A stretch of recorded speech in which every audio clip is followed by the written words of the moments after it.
Бәріңізге сәлем, мен бүгін сіздерге духовкасыз, пешсіз, оңай әрі өте дәмді сметанниктің рецептісімен бөлісемін. Менімен бірге болыңыздар. Видеоның соңына дейін көрген жандардың арасында ақшалай ұтыс бар. Ең алдымен кремін дайындаймыз. Кукурузный крахмал 50 грамм, 120 грамм қант.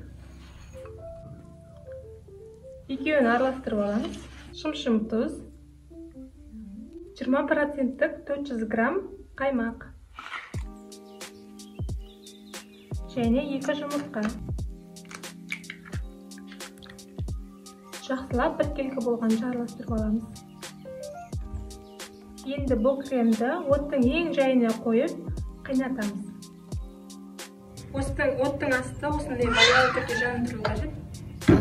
Және кремімізді үнемі араластырып отырып қайнатамыз. Қайнаудың ең алғашқы көбіректер көрінгеннен бастап 30-60 секунд қайнатамыз. Міне қоюлығы осындай болуы қажет. Енді осы кремді бөлме температурасында суытатын боламыз.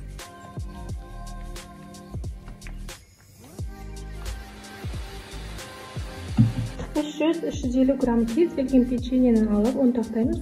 Блендермен ұнтақтаған ыңғайлы. Менде блендер болмағандықтан кофе ұнтақтағышпен ұнтақтаймын.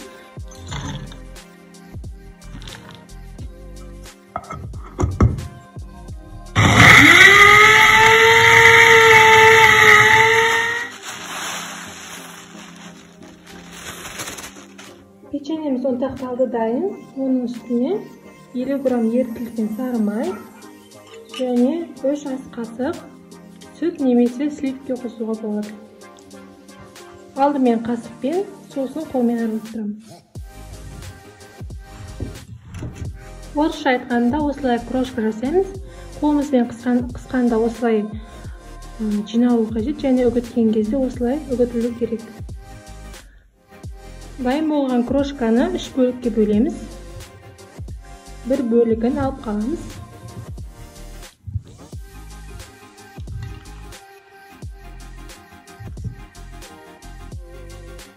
Мен тортты осындай кольцода жинаймын. Сіздер өздеріңіз қалаған кез келген формада жинасаңыздар болады. Жан-жағына сары май жағып шығамын. Менің кольцомның диаметрі 18 см. Ацетатная пленка. Сіздер фольга немесе пергамент қолдансаңыздар болады. Крошканы салып шығамыз.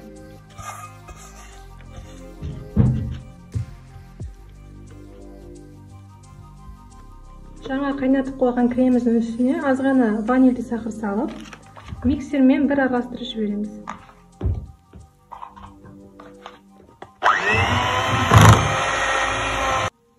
Бөлме температурасындағы 80 грамм сары май миксерлейміз. Енді кремімізді жинап қойған торттың үстіне саламыз.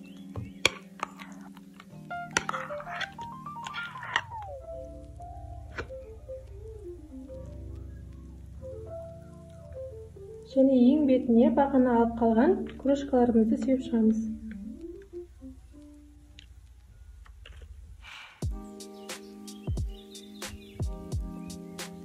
Дайын болған тортымызды 6 сағатқа немесе 1 түнге тоңазытқышта қалдырамыз.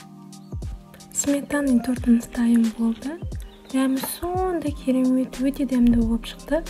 Мен тоқтай алмай 2 кусогын жеп алдым. Сіздер де міндетті түрде дайындап көріңіздер. Видеоның басында айтқан ақшалай ұтысқа келетін болсақ, ол жайлы толығырақ видеоның описаниясына жазып қойдым. Описанияға өтіп, ақшалай ұтысқа ие болыңыздар. Сіздермен бірге болған Ғайша Нұрбекқызы, астарыңыз дәмді болсын. Менімен болғандарыңызға рахмет. Каналға тіркеліп, лайк басып кетіңіздер.